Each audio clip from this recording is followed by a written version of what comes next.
Tuloy-tuloy ang spot inspections sa iba't ibang PAO district and regional offices upang matiyak at mabantayan ang kalidad ng serbisyo na ipinagkakaloob sa ating mga kababayan na kliyente ng PAO. Ito ay upang matukoy na rin ang mga pangangailangan ng mga opisina at makumusta ang kalagayan ng mga PAO lawyers and staff. Yan, kaugnay niya, narito po ang spot inspection sa PAO Batak City, Ilocos Norte District Office. Tunghayan po natin ito.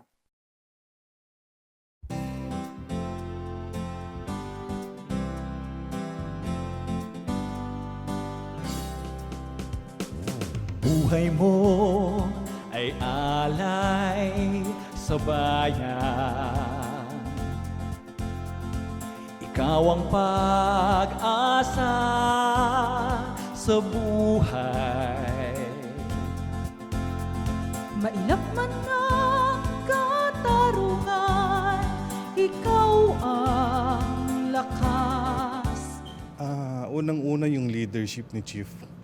Yun yung unang nakita kong magandang katangian po niya.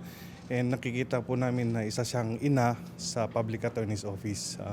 Yun po yung dalawang nakikita kong magandang katangian ni Chief. Tsaka inaalagaan po niya yung mga employees po ng PAO.